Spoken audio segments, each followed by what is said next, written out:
Boa noite, meus irmãos. Antes de começar a nossa parábola de hoje, vamos fechar nossos olhos, elevar o nosso pensamento ao nosso Pai Todo-Poderoso, ao nosso Mestre e amado Jesus, aos mentores desta casa de caridade e espiritualidade. E vamos pedir ao Senhor que nos ajude ao conhecimento desta noite, que nos ajude a perceber muitas circunstâncias que podem nos ajudar em nossa caminhada terrena. Que o Senhor me faça fiel às suas palavras e vamos então, nesse momento, começar. Que assim seja.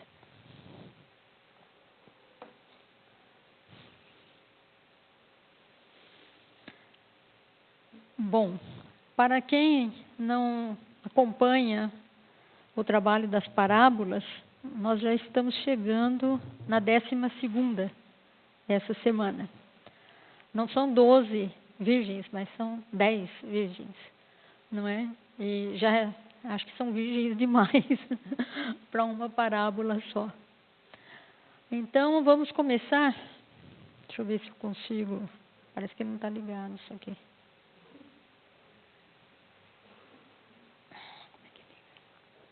Não está ligado. Mudou? Então, deixa eu voltar. Agora sim.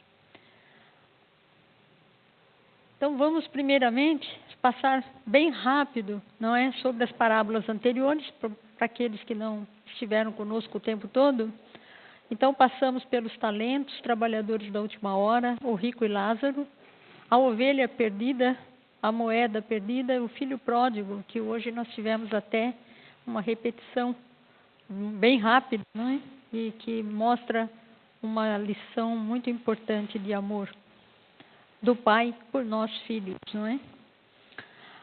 Depois a salvação dos ricos, o semeador. Aí tivemos 3 semanas, 3 parábolas das figueiras. Eu até batizei de o passeio das figueiras, não é? A figueira que secou, a figueira em vegetação e a figueira estéril. E dessas daí mostramos que as 3 figueiras, conforme Jesus foi passando em diversas épocas do ano, não é? E verificando as figueiras, ele ia passando uma parábola, cada vez uma lição a mais. Na primeira, o despertar, a segunda, a preparação e a vigilância, e a terceira, que se tornou o benfeitor incondicional. E de lá nós fomos para o bom samaritano, que, no nosso ver, é fazer o bem de uma forma sem precedentes, não é?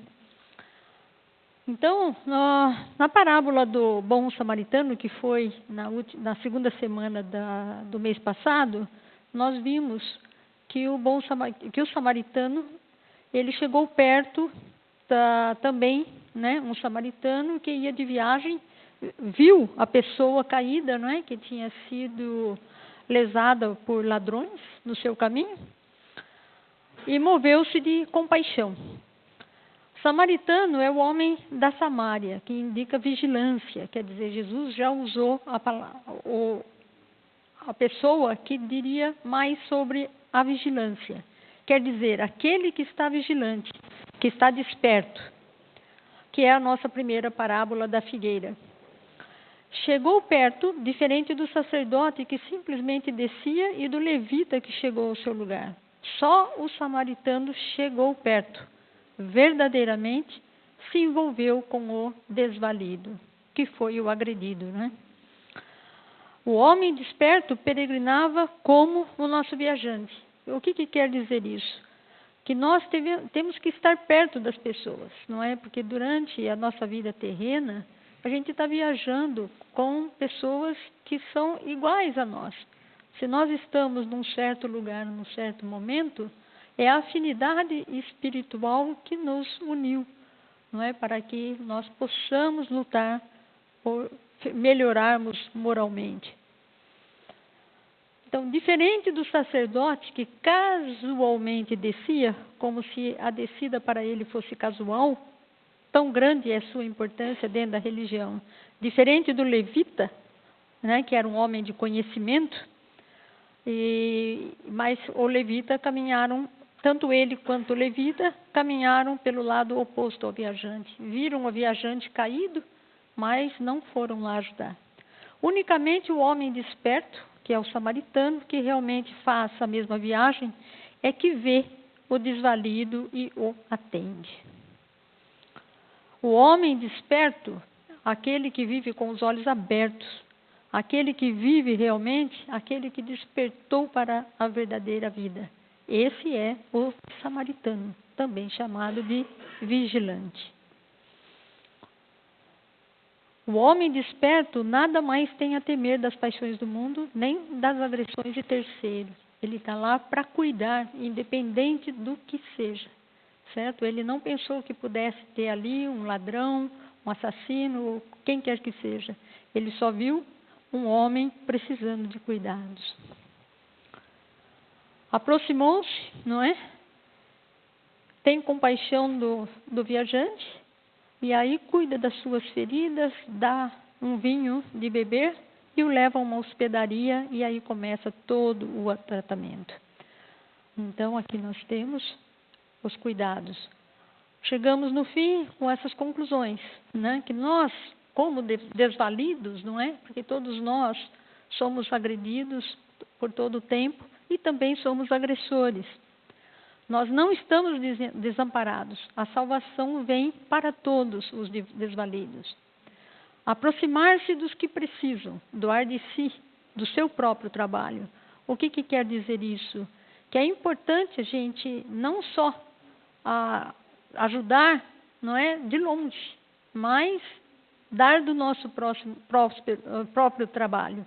O que significa dar o nosso tempo, não é, para aquilo que precisa para ajudar as pessoas. O auxílio vem de onde menos se espera.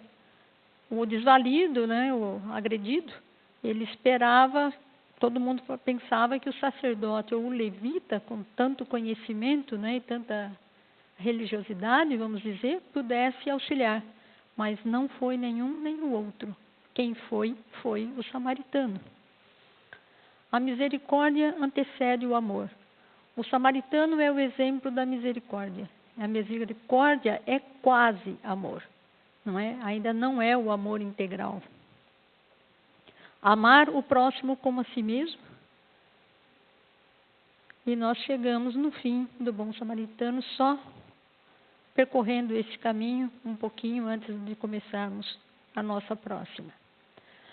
No nosso diagrama de parábolas, né, onde nós estamos colocando todas elas, nós elegemos o bom samaritano muito perto do verdadeiro reino, né, muito perto de chegar a Cristo. Ele é quase amor, ele já tem a misericórdia. Então, ele está muito próximo do ponto de chegada. E aqui nós fizemos a forma como isso sucedeu, não é? Bem rápida. Né? A agressão, né? Os ladrões que pegaram o viajante, que se tornou desvalido, né? O sacerdote, o levita, passando e se virando para o lado contrário, e o samaritano, né? O homem desperto encontra o desvalido e ele se solidariza com o desvalido. E ele tem as 3 coisas que as nossas palestras das figueiras falaram. Então, ele aplica a sua misericórdia, certo? E tem também o gráfico de que da agressão para o amor, nós temos que passar pela misericórdia, não é? Nós temos que aprender como aplicar a misericórdia. Passando o samaritano, homem vigilante, o homem desperto, ele tem compaixão com o viajante. Na parábola da figueira em vegetação, que nós falamos de verão a verão, não é? Quando existe a poda, no outono e inverno, as intempéries, a renovação, não é, quando começa a brotar novamente, aonde Jesus fala que o céu e a terra passarão, mas minhas palavras não, porque sempre há o brotar da figueira. Então as palavras sempre estarão vigentes. Falamos de fazer o bem de forma incondicional, que é o que o nosso querido samaritano fez, não é? E chamamos isso de frutos, não é? Que não adianta nada nós termos todo o conhecimento se nós não damos frutos. E os frutos são a misericórdia e o amor. É importante permanecer atentos aos sinais que assinalam os momentos de mudança. Da mesma forma que os brotos surgidos na figueira anunciam outra estação do ano, verão. Tudo é renovação, não é? Então nós temos que ficar atentos. E sempre que há renovação, nós sabemos que Cristo está lá, não é? Ele chega, não é? E as palavras dele continuam. Agora vem a pergunta: qual outra parábola se refere à preparação e vigilância?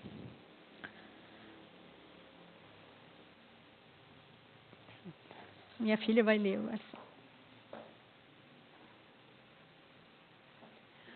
O reino dos céus é comparado a 10 virgens que, tomando as suas lâmpadas, saíram ao encontro do noivo. 5 dentre elas eram nécias e 5 prudentes. As nécias, tomando as suas lâmpadas, não levaram azeite consigo, mas as prudentes levaram azeite em suas vasilhas, juntamente com as lâmpadas. Tardando a chegar o noivo, toscanejaram todas e adormeceram. À meia-noite, ouviu-se um grito: eis o noivo, saiam todas ao seu encontro. Então elas se levantaram a fim de preparar as suas lâmpadas.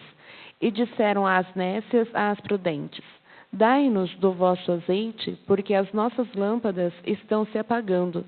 As prudentes, porém, responderam: talvez não haja o bastante para nós e para vós. Ide, pois, aos que vendem, e comprai o que haveis mister. E enquanto elas foram comprá-lo, veio o noivo. E as que estavam apercebidas entraram com ele para as bodas, e fechou-se a porta. Depois vieram as outras virgens e disseram: Senhor, Senhor, abre-nos a porta. Mas ele respondeu: em verdade vos digo que não vos conheço. Portanto, vigiai, porque não sabeis nem o dia, nem a hora. Mateus, capítulo 25, versículo 1 a 13.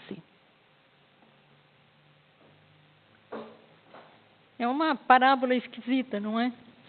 E eu resolvi fazer essa parábola quando eu estava dando o mesmo tipo de estudo lá em São Carlos.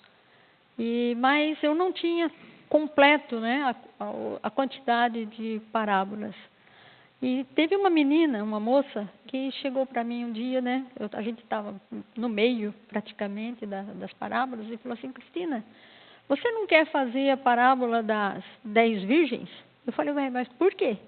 Falou assim: porque, oh meu Deus, eu nunca consegui entender essa parábola, né? Então eu gostaria de ver se dá para você trazê-la para que eu possa entendê-la. E foi por aí que começou e que ela apareceu aqui, e aí eu achei o lugar aonde colocá-la logo depois do samaritano. Então, aqui está a parábola das 10 virgens. E como ela é uma parábola um pouco esquisita, não é? Porque fala em 10 virgens, a gente tem que lembrar que naquela época a poligamia era vigente. Não é como nós agora, que trabalhamos só, que temos a monogamia, ou até um pouquinho mais do que isso, mas nunca 10 virgens, né? Para se casar com um noivo, ainda mais em uma única cerimônia. Mas Jesus sempre usa essas figuras de linguagem, né, para poder trazer as parábolas.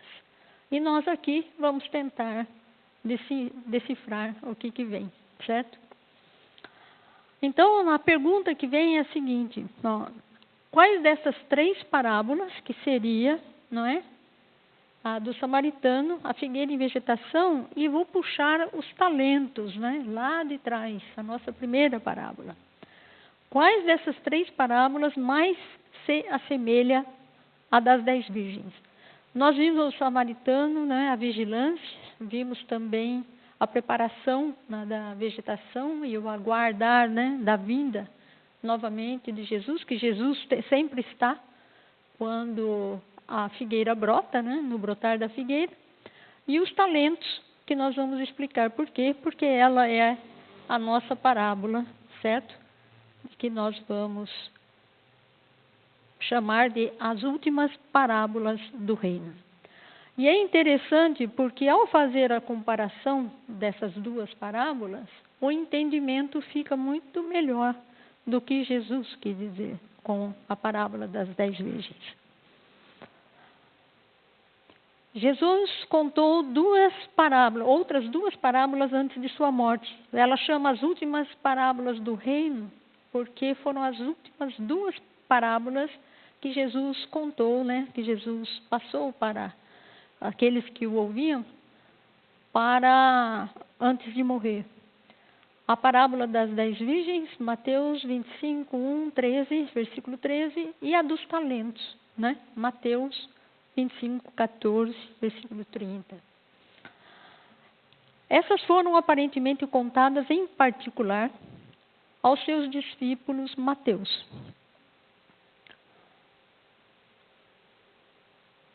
Um tema se destaca nessas duas parábolas. Vocês saberiam dizer qual é? Porque nós fizemos já a parábola dos talentos, embora tenha sido a primeira, não é? A preparação para a vinda do Senhor. Na primeira parábola, que chama 10 virgens, saíram ao encontro do noivo, empolgadas com as alegrias vindouras da festa de casamento. Todas estavam presentes, todas estavam esperando o noivo. Todas se sentiam satisfeitas com a sua preparação, pois estavam cochilando e dormindo, e todas tinham lâmpadas. A diferença entre as 5 virgens prudentes e as 5 tolas era que as 5 prudentes trouxeram óleo junto com suas lâmpadas. O tempo da preparação tinha se passado. Enquanto as virgens tolas estavam comprando óleo, o noivo chegou. E elas foram deixadas para fora do casamento para sempre. Jesus declarou: vigiai, pois, porque não sabeis o dia nem a hora na qual o Filho do Homem vem. Versículo 13. O que acontece? Ninguém sabia a que hora o noivo iria chegar, não é? Então, precisava de uma preparação melhor. Porque o que acontece? 5 delas trouxeram um pouco mais de azeite, por precaução. E as outras 5 acharam que aquele que elas tinham já era o suficiente e não precisaria ter mais óleo para as suas lâmpadas.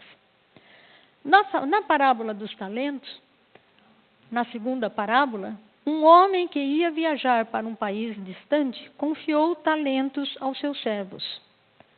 A um ele deu 5, ao outro ele deu 2 e a outro 1, distribuindo-os de acordo com a capacidade de cada servo. Os 2 servos, um com 5 e outro com 2 talentos, duplicaram o que lhes tinha sido confiado, resultando em louvor e recompensa do Senhor. O servo com um talento, agindo com temor, foi preguiçoso. Ele escondeu o talento que lhe havia sido dado em vez de usá-lo para obter rendimentos, suscitando a ira de seu senhor e a perda do talento que lhe havia entregue. As semelhanças. Há muita semelhança entre as duas parábolas. Em ambas, há muita expectativa. As 10 virgens estavam esperando o noivo. Os servos sabiam que seu senhor voltaria. O noivo, ou o Senhor que retorna naturalmente, é Jesus Cristo. Ele há de voltar. Não há desculpas a quem deixa de aguardar a sua volta, que é o que fala na figueira e vegetação. Ele voltará. Em ambas as parábolas há preparação. todas as 10 virgens tinham feito alguma preparação. Os 2 servos, um com 5 e o outro com 2 talentos, tinham se preparado, obviamente. E até mesmo o servo com 1 talento tinha feito alguma preparação, mantendo cuidadosamente em segurança seu único talento, até a volta do Senhor. Ele tentou resguardar, né, aquele pouquinho que ele tinha. Em ambas as parábolas, há preparação adequada, contrastada com negligência. Esse é o grande perigo enfrentado por todos nós. Não despreparo completo, mas negligência. Negligência em abandonar algum mau hábito, negligência em confessar algum erro, negligência em desenvolver os frutos do Espírito, negligência em tirar vantagem completa das oportunidades que Deus coloca diante deles. Em resumo, negligência em tornar-se como seu Senhor. Em ambas as parábolas, existe a demora, né? Na primeira, etardando o noivo. O Senhor dos servos voltou depois de muito tempo. Quer dizer, nós nunca sabemos quando o noivo vai chegar. E nunca sabemos quando o Senhor vai nos cobrar. Certo? Então, o que indica que nós devemos estar preparados, né, para quando ele venha e que seja vindo a qualquer hora. Sem dúvida, isso contribuiu para a negligência mencionada acima. É muito fácil para as pessoas mal interpretarem a demora da vinda do Senhor. Elas veem isso como motivo para descuido e descrença, quando deviam vê-la como evidência da longanimidade do Senhor que conduz à salvação. Em ambas as parábolas, há responsabilidade individual. As virgens prudentes não podiam compartilhar seu óleo com as tolas. O servo de 1 talento não podia sentir-se confortável com o fato de 8 talentos terem se tornado 15. Veja o que nós fizemos. Certo? Na verdade, o que era? Não é? Ele deu 2, não é? 5 e mais 1, 8. Os 2 primeiros dobraram, não é? E o último ficou com o mesmo. Então, teve no total 15. E aquele que guardou o 1 achou que o 15 seria suficiente, porque era o resultado dos 3, né, para quem foram dados. As virgens prudentes não podiam compartilhar o óleo com as tolas. Por quê? Porque elas também não sabiam que horas o noivo iria chegar. Então, elas estavam guardando, não é, para que quando chegasse a hora. Portanto, cada um tinha que prestar contas pelo que tinha feito, olha a palavra, hein? Pessoalmente. Quando nós falamos que o Espírito é único, né, e é eterno, é Ele que vale, não é? Nós não trocamos de Espírito a cada encarnação que chegamos, mas é uma continuidade sempre das lições e do aprendizado de um mesmo Espírito. Então, o que nós precisamos contar é com o que nós fazemos nós mesmos. Não é? Sempre o grupo é importante, porque nós fazemos parte do grupo. Mas não vai contar o fato de um grupo ter um grande resultado e uma pessoa que não fez quase nada dentro do grupo ter o mesmo resultado que todos os demais. Assim será quando o Senhor retornar, a cobrança individual. Nenhum pai será capaz de partilhar um pouco da sua fidelidade com seus filhos. Veja que forte é isso, não é? Muitas vezes um pai acha que porque ele é bom, porque ele é isso, porque é aquilo, ele está também salvando o filho. Nenhum esposo com sua esposa ou vice-versa. Nenhum amigo com outro amigo. Ninguém poderá se gabar dizendo, veja o que nós fizemos. Ele só pode obter a graça na base de sua própria preparação. Voltando às semelhanças, em ambas as parábolas há separação. As 5 virgens prudentes entraram com o noivo no casamento, enquanto as 5 tolas não puderam entrar. Os servos dos 5 e dos 2 talentos entraram na alegria do Senhor, enquanto o de 1 talento foi lançado fora, nas trevas. Isso daqui é um estudo bíblico, tá? Que nós usamos para essa parábola. Portanto, existe todo esse ritual das trevas. E mais para frente vamos ver algumas outras coisas. A expressão fechou-se a porta, encontrada na parábola das 10 virgens, no versículo 10, é uma das expressões mais tristes nas Escrituras. Ela retrata a exclusão final e eterna do chamado céu, de todos os que estiverem perdidos quando o Senhor retornar. Essa é a figura do céu e do inferno, que aqui é o tipo 1 e o tipo 2. Dentro há insuperável beleza, mas estes estão fora. Dentro estão a árvore da vida e o rio cristalino da água da vida, fluindo do trono de Deus, mas estes estão de fora. Dentro estão os anjos de Deus e todos os redimidos reunidos em volta do trono, mas estes estão de fora. Essa é a verdadeira visão bíblica.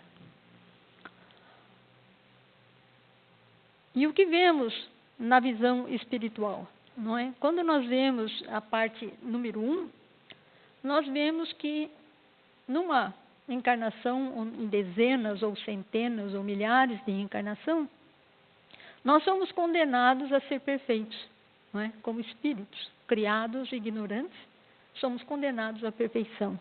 Então, um dia chegaremos ao Senhor. No ponto número 2 está o que nós chamamos de qualquer coisa que não é o inferno, não é? Isso é a nossa qualidade mental, aquilo que nós pensamos, aquilo que nós levamos, né? E todas as nossas incongruências, as nossas negligências, não é? O fato de saber o que é certo e não fazer o que é certo, não é? Trabalhar para o bem e para o mal ao mesmo tempo, não é? E tudo isso. E essa é a porta fechada. Geralmente, essa parte aqui é chamada de umbral na nossa visão espiritual, né? É o que chamado aonde nós vamos quando nós precisamos repensar tudo o que nós fizemos, arrepender, pedir perdão, não é? E conseguir uma nova oportunidade de voltarmos para a Terra, reencarnando. E essa é a visão espiritual, que é a reencarnação, não é? Então, o que acontece é que quando chegamos do outro lado, muitas vezes nós temos uma evolução, que é a evolução espiritual, né? A evolução moral, e a parte da reencarnação que nos é dada, não é? Quando nós ainda não somos tão bons e temos que voltar para expiar isto ou até ajudar outras pessoas. Podemos voltar como missionários, não é? Para também ajudar outras pessoas. Nós somos sempre uma combinação, né? Do bom e do mal, do bem e do mal. Somos desvalidos, somos agressores, ao mesmo tempo somos samaritanos. Temos uma mistura. E nós precisamos, nesta vida, trabalhar para um aperfeiçoamento das coisas boas, não é? E tentar tirar o mal de nós. E essas são as reencarnações, não é? Que sempre temos. Porque na nossa visão espiritual, não existe o céu e o inferno, não é? Porque nós sabemos que Deus é justiça e é misericórdia. E também é amor. Então, Ele jamais deixaria filhos seus, não é? No inferno para o resto da eternidade. Mas sim, daria oportunidades e mais oportunidades para que nós possamos atingir a perfeição ou chegar perto dela, que são as reencarnações. Essa é uma tirinha do Calvin, né, que eu gosto muito e eu achei muito pertinente, não é? Então o Calvin fala para o tigre, né, que é o tigre de estimação dele, que é um bicho de pelúcia: recebi outra carta do meu passado, do meu eu passado. E o que diz? Caro Calvin, do futuro, escrevi essa carta vários dias antes de você recebê-la. Você fez coisas que eu não fiz. Você viu coisas que eu não vi. Você sabe coisas que eu não sei. Você é um sortudo danado, meu amigo Calvin. Quer dizer, é o Calvin mais ignorante, né? Falando de um Calvin já com mais aprendizado. Aí ele faz uma cara de choro, né? E fala assim: eu estou com pena de mim há 2 dias atrás. Olha, ele está falando de 2 dias atrás. Imagina nós pensando, né, em dezenas de encarnações atrás. De repente a gente receber uma carta do nosso futuro, dessa encarnação de hoje, ou até de uma encarnação passada. Coitado dele, não era você. Veja só, não é? Nós podemos chegar na Terra novamente irreconhecíveis, não é? Não é? Sim ou não? Por quê? Porque nós temos a soma do que vivemos encarnados e a soma do que vivemos também desencarnados, porque também é uma outra parte do aprendizado, não é? Então, se nós recebêssemos uma carta do nosso futuro, o que será que não está para ainda acontecer? Não é? O nosso passado, provavelmente, a gente já sabe, não é? E aqui está, dentro da nosso diagrama, onde já estava o samaritano ali perto da chegada, nós colocamos, por incrível que pareça, as 10 virgens também um pouco mais perto da chegada. E mudamos ali, não é? Aonde estava somente o preparo espiritual, e acrescentamos também a vigilância. Agora, uma coisa interessante, não é? No diagrama do samaritano, que nós vemos toda essa belezura, né? Assim, nós vamos pegar aqui o desvalido, né? Que ele vem vindo com um pacote, não é? Provavelmente seja dinheiro ou alguma outra coisa. E o levita e o sacerdote também têm a sua bagagem. Então, vamos aqui apontar para as bagagens, não é? Então, cada um tem a sua bagagem. Mas somente o samaritano, ele, além da bagagem, ele é preparado e vigilante.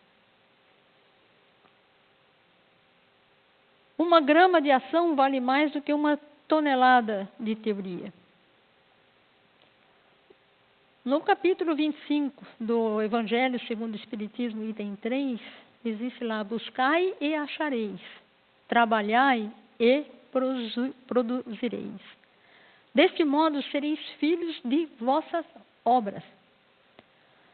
Tereis o mérito da sua realização e sereis recompensados segundo o que fizerdes. Veja que profundo também é este versículo. Nenhum pai será, repetindo, né, capaz de partilhar um pouco da sua felicidade com seus filhos, nenhum esposo com a sua esposa ou vice-versa, nenhum amigo com outro amigo. Ninguém poderá se gabar dizendo: veja o que nós fizemos. Ele só pode obter a graça na base de sua própria preparação. O caminho existe para todos, mas é a sua estrada, e somente sua. Outros podem andar ao seu lado, mas ninguém pode andar por você. A bagagem espiritual, a vigilância.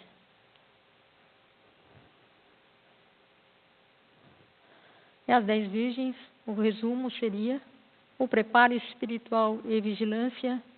Não se sabe quando o Filho do Homem voltará. Isso quer dizer, não sabemos quando nós vamos, o quê? Desencarnar, não é? Aí, quando chegamos do outro lado, o que nos sobra? Dar conta da nossa administração. Mas só a nossa administração. Não, nós não vamos contar o que nosso pai fez, o que nosso irmão fez, o que nosso amigo fez, o que nosso filho fez. É a nossa única e exclusiva responsabilidade. Fechou-se a porta. Isso quer dizer, nós vamos passar para o caminho de uma nova reencarnação. Vamos cair para o outro lado. A responsabilidade individual.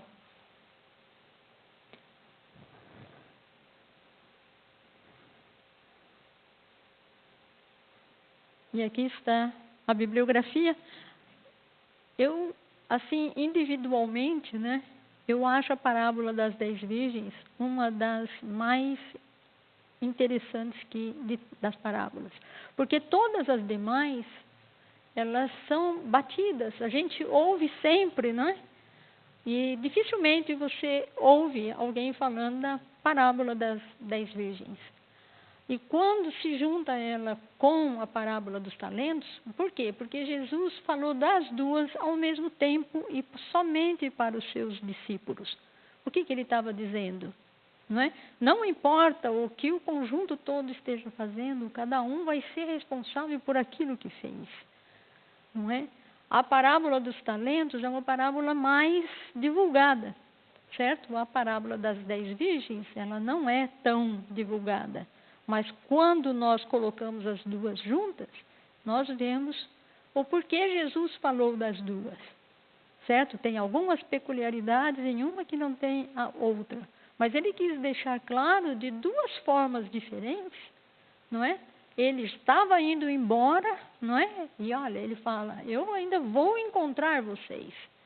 Não sei a que tempo, não é? Então se preparem, não é? E sejam vigilantes, vigiem. Não sejam negligentes, não é?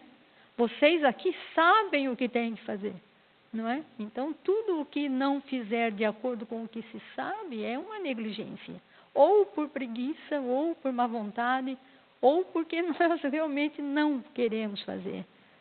Não é? E eu, quando falo isso, eu falo mais para mim do que para vocês, certo? Porque quando nós falamos de uma parábola, a lição é muito mais quase que para quem faz, né, o estudo do que para aqueles que estão recebendo. É uma contribuição para os demais, mas está sendo falado para nós. A responsabilidade individual é divina, não é? A forma como se traz nessa parábola a responsabilidade individual é perfeita, certo? De que não adianta a gente querer usar o resultado do outro, não é?